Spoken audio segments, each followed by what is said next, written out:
Hello student, this is Prachi. Welcome to our channel. आज हम करने वाले हैं force and laws of motion का इन टेक्स्ट क्वेश्चंस जो पेज नंबर 118 पे हैं। वो 4 क्वेश्चंस हैं, आज हम वो डिस्कस करेंगे। तो सबसे पहला क्वेश्चन क्या है, which of the following has more inertia.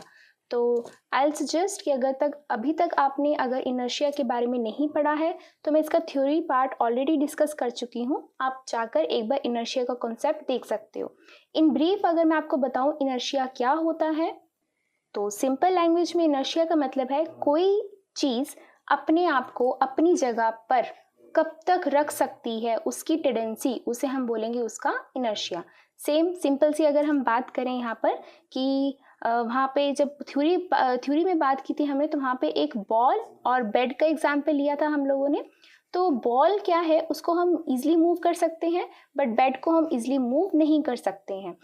तो इसका इनर्शिया ज़्यादा हो गया, इसका इनर्शिया कम हो गया। तो इनर्शिया को हम मेज़र करते हैं मास से। अगर मास से अगर हम कंपेयर करें तो बेड का मास ज़्यादा है, बॉल का मास कम है, जिसकी वजह से इसका इनर्शिया ज़्यादा, इसका इनर्शिया कम। तो आई होप आपको इन ब्रीफ समझ में आ गया होगा। अगर नहीं तो आप पूरा का पूरा थ्योरी पार्ट देख सकते हो। तो अब इसके ऊपर क्वेश्चन करते हैं, किसका इनर्शिया ज़्यादा है। तो सबसे पहला आपको दे रखा है रबर बॉल और स्टोन ऑफ सेम साइज। तो अगर आपके पास इतनी बड़ी रबर की बॉल है और इतनी ही बड़ी स्टोन है, सेम साइज की है, तो ये तो बॉल है रबर की और ये है स्टोन, तो किसका मास ज़्यादा होगा? स्टोन का मास ज़्यादा होगा। तो जिसका मास ज़्यादा है उसका इनर्शिया ज़्यादा है। तो इसको लिखेंगे कैसे? Stone has more inertia than rubber ball of same size as mass of stone is greater than the rubber ball. तो स्टोन का जो इनर्शिया है वो ज़्यादा है रबर बॉल से, जो दोनों का साइज जो है वो सेम है। सिर्फ क्यों? क्योंकि उसका मास जो है ज़्यादा है। सिमिलरली अगर हम बी पार्ट की बात करते हैं, a bicycle and a train, तो यहाँ तो सबको पता चल रहा है कि ट्रेन का जो है वो मास ज़्यादा है बाइसिकल से। तो सिंपल सी बात है, तो ट्रेन का जो इनर्शिया होगा ज़्यादा होगा। तो लिखेंगे कैसे इसको? A train has much larger mass than bicycle। Train का तो बाइसिकल से बहुत ज़्यादा मास होता है, तो इसीलिए इसका इनर्शिया क्या है? ज़्यादा है। सी अगर हम बात करें, अ 5 rupee coin and a 1 rupee coin, तो आप लोगों को पता ही है कि 5 रुपी कॉइन का मास ज़्यादा होता है 1 रुपी कॉइन का। 5 रुपी कॉइन का तो इसका इनर्शिया ज़्यादा होगा। लिखेंगे कैसे इसको? Mass of 5 rupee coin is more and hence it has more inertia than 1 rupee coin. Simple. तो हम करते हैं second question. In the following example try to identify the number of times the velocity of the ball changes. हमें एक example दिया हुआ है और हमें बताना है कितनी बार वेलोसिटी चेंज हुई है। तो पढ़ते हैं इस एग्जाम्पल को। A football player kicks a football to another player of his team. एक फुटबॉल प्लेयर जो है वो फुटबॉल को किक करता है अपनी ही टीम के दूसरे प्लेयर की तरफ। Who kicks the football towards the गोल। तो जो दूसरा फुटबॉल जो प्लेयर है वो क्या करता है, उसको फुटबॉल को किक करता है गोल की तरफ। तो अगर मैं यहाँ बात करती हूँ, प्लेयर 1 ने फुटबॉल को किक किया प्लेयर 2 की तरफ, प्लेयर 2 ने क्या किया? गोल की तरफ किया। तो ये होगी थर्ड डायरेक्शन। और उसके बाद क्या कीजिए, गोलकीपर यहाँ पर ही खड़ा है। The goalkeeper of the opposite team collects the football. उसने अपनी तरफ फुटबॉल को कलेक्ट किया and kick it towards the player of his own team. तो उसने अपनी टीम के प्लेयर की तरफ उसको क्या कर दिया? उसकी तरफ डायरेक्शन की तरफ उसकी डायरेक्शन कर दी। तो अब इसका क्या मतलब है? हमें बताना है कि number of times velocity change कितनी बार हुई है। नंबर ऑफ टाइम्स वेलोसिटी क्या मतलब हुआ इसका? यहाँ पर हम दो चीज़ों की बात करेंगे। जो वेलोसिटी होती है वो क्या है, आपके पास एक वेक्टर क्वांटिटी होती है। अगर आपको वेक्टर स्केलर का कॉन्सेप्ट नहीं समझ में आता तो मैंने मोशन के चैप्टर में एक वीडियो बनाई हुई है, वहाँ पर आप स्केलर और वेक्टर के बारे में अच्छे से पढ़ सकते हो। यहाँ के लिए इन ब्रीफ बता रही हूँ, वेलोसिटी जो होती है वो एक वेक्टर क्वांटिटी होती है। जो वेक्टर क्वांटिटी होती है उसके अंदर दो चीज़ें आती हैं, एक मैग्नीट्यूड और एक डायरेक्शन।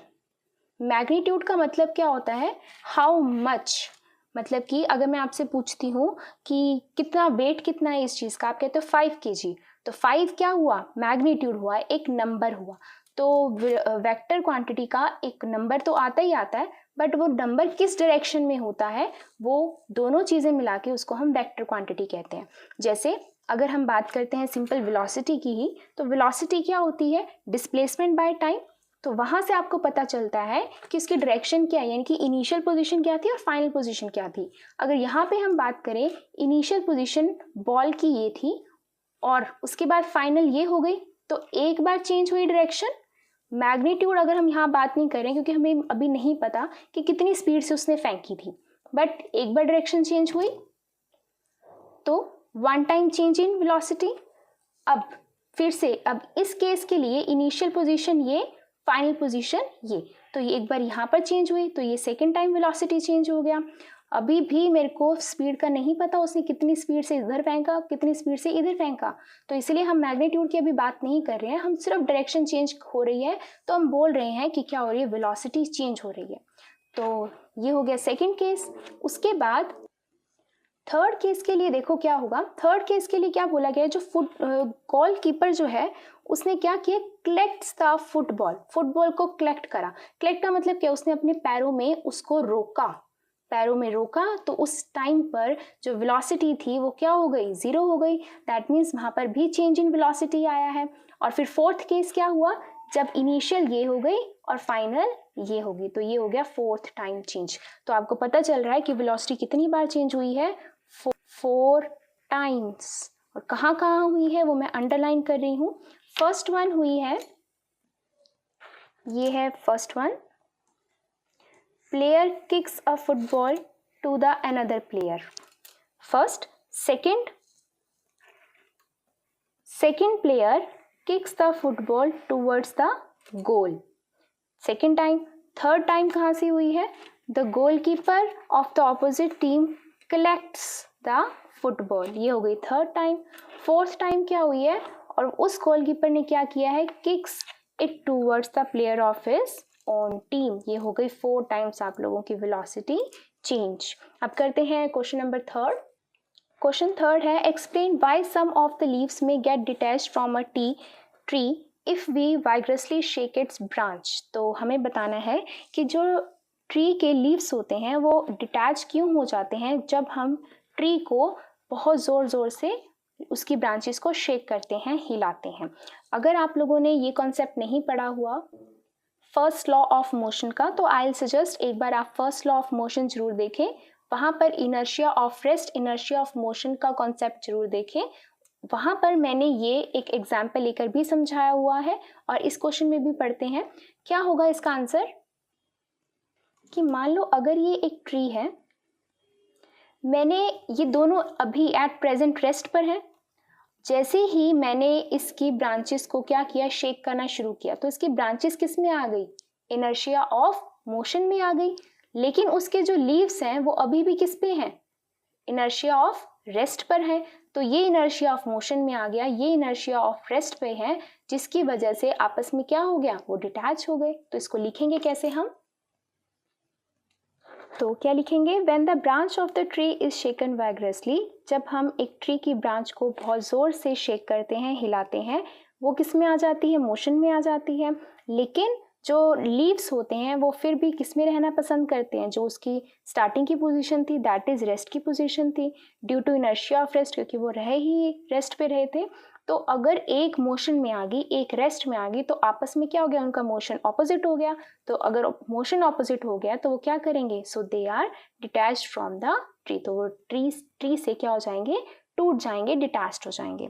अब हम बात करते हैं क्वेश्चन फोर्थ की, why do you fall in forward direction when a moving bus brakes to stop and fall backward when it accelerates from the rest. ये भी मैंने एक एग्जाम्पल लेकर आप लोगों को एक्सप्लेन किया हुआ है, वहाँ पर एक बार देख सकते हैं, मैं यहाँ पर भी समझा रही हूँ। देखो क्वेश्चन क्या है कि जब भी कोई बस रुकी हुई है, और अगर वो जब भी कोई एक बस चल रही है और वो ब्रेक अप्लाई करती है, तो हम आगे की तरफ गिरते हैं। लेकिन जब वो एक्सेलरेट करती है, यानी कि अगर रुकी हुई है और वो चलना शुरू करती है, तो हम पीछे की तरफ फॉल करते हैं। ऐसा क्यों? तो यहाँ हम बात करते हैं केस 1 की, यहाँ केस 2 की। केस 1 क्या है कि पहले क्या थी, वो चल रही है, मूविंग बस है, और उसने क्या की, ब्रेक अप्लाई की। जब मूविंग बस है तो मैन और जो बस है वो दोनों किस में है, मोशन में है। जैसे ही ब्रेक्स अप्लाई हुई तो जो बस आई, बस जो हो गई वो किस पे आ गई, रेस्ट पे आ गई, बस आ गई आपकी रेस्ट पर। तो जो लोअर पार्ट है आप लोगों का वो किसके साथ कांटेक्ट में है, बस के साथ कांटेक्ट में है। तो लोअर पार्ट भी किस में आ गया आप लोगों का, रेस्ट में आ गया। लेकिन अपर पार्ट अभी भी आपका किस में है, मोशन में है। और मोशन कहाँ चल रहा था आपका, इस तरफ मोशन चल रहा था। तो इसीलिए you fall in forward direction. दोबारा देखो, पहले दोनों मोशन में थे, जैसी ब्रेक अप्लाई हुई बस आ गई रेस्ट पे, लोअर पार्ट भी इन कांटेक्ट विद बस वो भी आ गया किसमें, रेस्ट पे। जो लोअर पार्ट था वो भी अटैच था आप लोगों का सीट के साथ, दैट इज बस के साथ, वो भी आ गया रेस्ट पे। लेकिन अपर पार्ट जो था वो इतना इन कांटेक्ट में नहीं था, जिसकी वजह से वो स्टिल इन मोशन में रहा, तो जिसकी वजह से you fall in forward direction. Similarly अगर सेकेंड केस की बात करें कि and fall backward when it accelerates from rest. From rest का मतलब क्या है कि स्टार्टिंग में दोनों बस रुकी हुई है, तो मैन और बस दोनों रेस्ट पे हैं। दैट मीन्स ये पोर्शन आपका किस में है, रेस्ट में, आप पूरा ही रेस्ट पे हो। जैसे ही एक्सेलरेट्स हुई, बस चलना शुरू हुई तो बस आ गई किस में, बस आ गई मोशन में। बस आ गई मोशन में तो जो मैन का लोअर पार्ट है इन कांटेक्ट विद बस वो भी किस में आ गया, मोशन में आ गया। लेकिन अपर पार्ट स्टिल किस में है, रेस्ट में ही है, और वो रेस्ट में बैकवर्ड रेस्ट कर रहा था। तो जिसकी वजह से आप जैसे ही वो फॉरवर्ड मूव करेंगी, मोशन आगे की तरफ होगा, तो आपको किस तरह से झटका महसूस होगा, आप बैकवर्ड फॉल कर जाओगे। इन ब्रीफ देखें तो स्टार्टिंग में दोनों रेस्ट पे है, जैसे ही बस मोशन में आई लोअर पार्ट भी मोशन में आ गया क्योंकि वो इन कांटेक्ट विद बस था। लेकिन अपर पार्ट अभी भी किस में रहा, रेस्ट में रहा। तो वो रेस्ट, ये पोर्शन आगे जाएगा तो ये चीज़ तो यहीं रहना पसंद करेगी, जिसकी वजह से हमें क्या लगता है कि हम कहाँ फॉल कर रहे हैं, बैकवर्ड की तरफ फॉल कर रहे हैं। लिखेंगे कैसे इसको, When a moving bus breaks to a stop, जब एक चलती हुई बस ब्रेक अप्लाई करती है, हमारे जो फीट होते हैं वो सीट के साथ कांटेक्ट में रहते हैं, वो भी किस में आ जाते हैं, रेस्ट पे आ जाते हैं। लेकिन हमारा जो हेड होता है वो क्या मेंटेन करना चाहता है, वो स्टेट ऑफ मोशन, क्योंकि वो स्टार्टिंग में ही दोनों किस में होते हैं, स्टेट ऑफ मोशन में होते हैं। तो हेड भी हमारा किस में रहना पसंद करता है, स्टेट ऑफ मोशन में, जिसकी वजह से ऑपोजिट हो गया मोशन, तो जिसकी वजह से हम क्या करते हैं, फॉल करते हैं फॉरवर्ड डायरेक्शन में। सिमिलरली जब बस रुकी हुई है पहले, बट फिर वो चलना शुरू करती है, एक्सेलरेट करती है, हमारे जो फीट होते हैं वो क्या होते हैं, स्टेट ऑफ मोशन में आ जाते हैं, क्योंकि बस भी हमारी मोशन में आ गई तो फीट भी हमारे मोशन में आ गए। लेकिन जो हमारा हेड होता है वो फिर भी किस में रहना पसंद करेगा, रेस्ट पे, क्योंकि वो इनिशियली भी किस पे था, रेस्ट पे था। तो ऑपोजिट हो गया मोशन, एक रेस्ट एक मोशन, जिसकी वजह से हम क्या करते हैं, फॉल करते हैं backward. I hope you will like this video. Next video में मैं कवर करूंगी इन टेक्स्ट क्वेश्चन का पार्ट 2। Thank you.